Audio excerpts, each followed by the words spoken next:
What's going on, everyone? Jeremy here, and I don't know if you're seeing this on Monday or Tuesday. I am on an absolute roll. I might actually do 6 videos today, maybe even 7. I don't know. I've lost my mind. I've been inside way too long, and it appears I'm going to have to be here for another 30 days. So why not work hard and try to entertain all of you, at least while I can. Hopefully you're entertained, and you'll check back on the channel often and leave your likes and comments on the videos, because I'm reading them all. I'm enjoying them. We're all in this together, so hopefully we'll keep staying together. Now, Borderlands 3 is a video that was mired in a lot of issues early on. In particular, the Epic exclusivity. Well, now that it's actually out on Steam, a lot more people have had a chance to play the game. Funny enough, I kind of forgot about it, and somehow life went on, and I haven't played the game, and that's okay. You know, maybe I'll play it when it's on sale at some point down the road. Now, Gearbox and Randy Pitchford are extraordinarily progressive. They, in fact, ban people from their forums for not using the correct pronouns for their robot. That's right. Flack is, in fact, non-binary, gender non-conforming, and if you don't observe that on their forums, you will be banned for life. They are very, very, very progressive. So it's bizarre to me that the hive mind, that is, the blue check marks and SJWs, would have a problem with them, but doesn't protect them. This is why people often use the saying, these folks always eat themselves. I don't like saying the left, because there's a lot of good people on the left who aren't crazy SJWs. So I don't like to, lump everyone in that way. I consider myself pretty left-wing, at least what it used to mean. But nonetheless, people are mad. They are blasting Borderlands 3 for daring to use H.P. Lovecraft's works and inspiration from him. Now, this is a common thing every single time anybody uses Cthulhu or H.P. Lovecraft in their game or RPG, and I'm sick of it. I'm sick of it. Let me boil it down to you. H.P. Lovecraft has said some very backwards things in his life. He has embraced a lot of ideas that may have been controversial even at the time when he was alive. But that was 100 years ago. Shocking this may be to game journalists, but 100 years is a long time. And 100 years from now, people who thought they are progressive will probably be viewed as, I don't know, far right-wing or something like that. Times change, people change, and as difficult as it may be for morons who can't accept context, you can't judge people by today's moral standards when they were alive 100 years ago. But that doesn't stop game companies who can't come up with a single new idea continually leaning on the work of H.P. Lovecraft while simultaneously trying to double down and virtue signal. We could see back from January this year. Fate of Cthulhu tabletop game sparks controversy. Tabletop developer Evil Hat Productions is drawing controversy for posting their stance against H.P. Lovecraft's spicy politics in Fate of Cthulhu. See, here's the thing. I don't know why it's that hard. Maybe everyone else is dumb and we're all just with it. If you're with it, hit the like button. If you find somebody deeply problematic, I don't know, maybe don't use their work. Don't profit off them. You don't get to have your cake and eat it too. Politics in video games have always been a touchy subject. Recently, seen through events like Hearthstone and Blitzchung, that attitude extends to tabletop gaming too, as Evil Hat Productions found out discussing the politics of H.P. Lovecraft in relation to the game Fate of Cthulhu on Twitter. Fate of Cthulhu is a tabletop game in the vein of Dungeons & Dragons and Cyberpunk 2020, and it was kickstarted in April 2019 and released January 13th, 2020 after receiving nearly $100,000 in funding. It uses a gameplay system developed for previous titles by Evil Hat, and is described as a cross between cosmic horror mythos Lovecraft developed and action styled after James Cameron's 1984 film Terminator, all laid out in a 256-page book. Evil Hat Productions posted a page from the book on January 17th, which outlines the team's stance against Lovecraft's politics, specifically citing his use of a bad name to name his cat in the short story The Rats in the Walls, based on his real-life pet, in spite of their interest in the author's source material for dealing with deeper human and societal struggles. 3 days after, the developers responded to the comments on their tweet by saying, "If you don't like the politics included in our games, don't buy them. We are committed to diversity. Committed to diversity and inclusivity in gaming." And you see this tweet. While developing Fate of Cthulhu, we were obligated, to reflect on the problematic roots of the source material. We tackle that on page 6. The mythos is definitely worth exploring.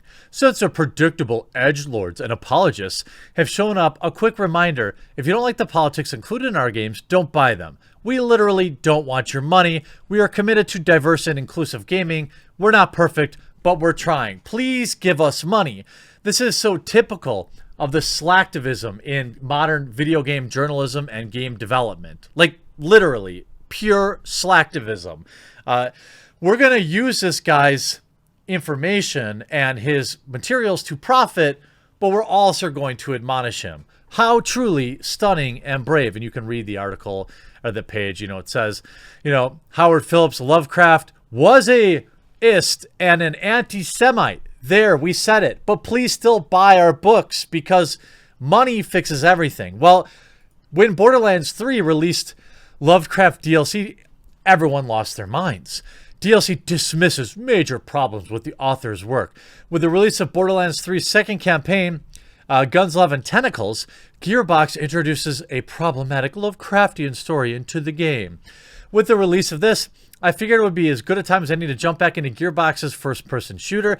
The Borderlands franchise has had a decent track record when it comes to post-launch campaign expansions, and it's been a few months since I played.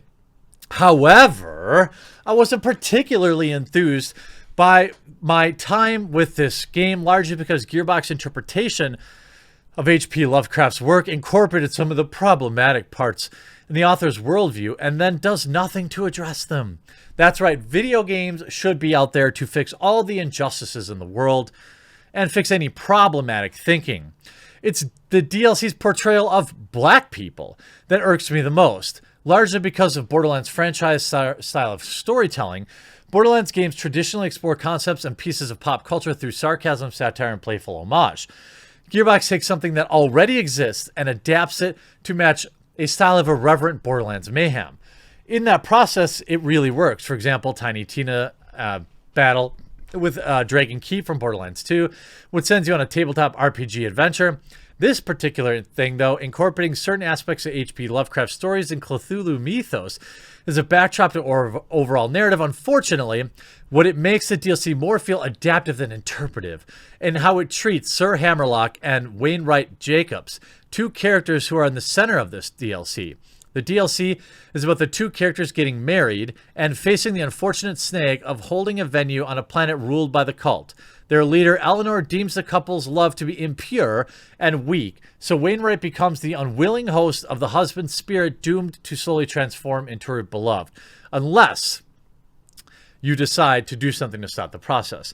So the story is the DLC that the woman, who is essentially an otherworldly, robs a gay couple of their happy day, questions the relationship, and then tries to fix the flaw of their love by transforming one of the men into her own husband. Okay, so it creates supposedly more pure love. That's already a little strange and more phobic. But then you consider the DLC is Lovecraft inspired, it becomes even more problematic. It all boils down to H.P. Lovecraft was an ist, an outspoken fan of white folks. It isn't the case where we must separate the artist from the art either, as the man incorporated his views on the people of color in literary works. His hateful opinions regarding people of color extend blah, blah, blah, blah, blah. Don't buy the game. You try to soften the blow here at the end. Now, I get it. Borderlands is a game. I don't expect Borderlands 3 to tackle nuance in and outs of every aspect. Well, to me, it seems like you do. But if your game is going to adapt Lovecraft stories and incorporate the themes and messages of the stories, then you should address the problematic parts too. And they don't. Wainwright and Hammerlock don't even get the chance to show how their love is worthy of overcoming. Eleanor and her husband, you defeat the villainous couple when your allies helplessly watch. Wah, wah, wah, wah, wah.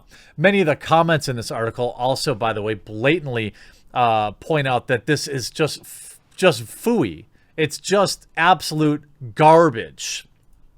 And when you read through, there's multiple other articles. This one's obviously not on as popular of a website, but exact same take. Now, if you look at we should look at GameSpot. Actually, we should look at the comments because I think they're really good. No, I don't want to watch this video. Dang it, GameSpot. Come on, you stink. I remember when the site was good. Do you? No, seriously. Do you? We'll go to Lovecraft. I'm sure they have multiple articles of that. H.P. Lovecraft, Borderlands 3. Here we go. Now, looking at the comment section is probably the most hilarious part of it all. I haven't used this blog in years, but for some reason it shows up sometime on my feed. I guess I need to contact Google and let them know this is fake news, and that it leaves readers more ignorant than if they didn't read it, and it needs to be blocked from all feeds. Lovecraft was mentally ill with no access to mental help. It's well known that his opinions were a symptom of his mental illness. Well, I'm not going to apologize for him. This is such a clickbait article that makes a mountain out of a molehill. I actually really appreciate Borderlands' incredible range of diversity, and now know the best thing about it is he's totally fine with the fandom. I'm sorry, how totally fine the fandom is with it. We don't think Hammerlock as a gay black man. He's just Hammerlock. Exactly. 2 weeks locked up. Jordan, I have something to write. I have to write something about. Well, I'll make something up. You get tons of games to write about. Yeah, but I'm not creative or clever at all, and I want to be mad and complain for no reason. This is some minimal effort poop posting you got going on here, and I hope you didn't waste too much time on this trash article because, wow, it's painful. You think you're the only special, super sensitive snowflake to point out that Lovecraft was bad? Guess what? You're not. Guess what's really cool? The fictional universe he created. Despite your simpleton logic, what your simpleton logic tells you, the two do not have to be interconnected. He was bad. Yeah, sure. But that doesn't take anything away from his captivating creations since he's dead now. We can all take the idea and something new with it. Exactly, right? I mean, right? Oh, wow, this is bad. Just bad. Can small-minded people stop it with this kind of stuff? Being offended at literally anything? Lovecraft was also a genius writer with many fantastic stories that spawned a whole culture of other books, video games and tabletop, roleplay, and board games. Do you like using light bulbs? Well, Edison was bad too, and he didn't even invent it. Do you like the song Thriller? Well, Michael Jackson was disturbed. You know, I mean, that's a good point. You know, it's so funny. What are you talking about? GameSpot has always been one of the few places where we were spared populist, woke, intersensualist, politically correct dribble aimed at sterilizing all of gaming. The DLC was enjoyable and presented nothing offensive, controversial, or toxic. Please stop trying to destroy gaming by attempting to impose your political agenda and misguided sensibilities. Absolute destruction. Absolute instant regret. Destruction in this comment section. Hope it was worth it, GameSpot. Can we all just agree that they now are one of the bad ones? I hope you enjoyed this video. We'll talk to you again real soon.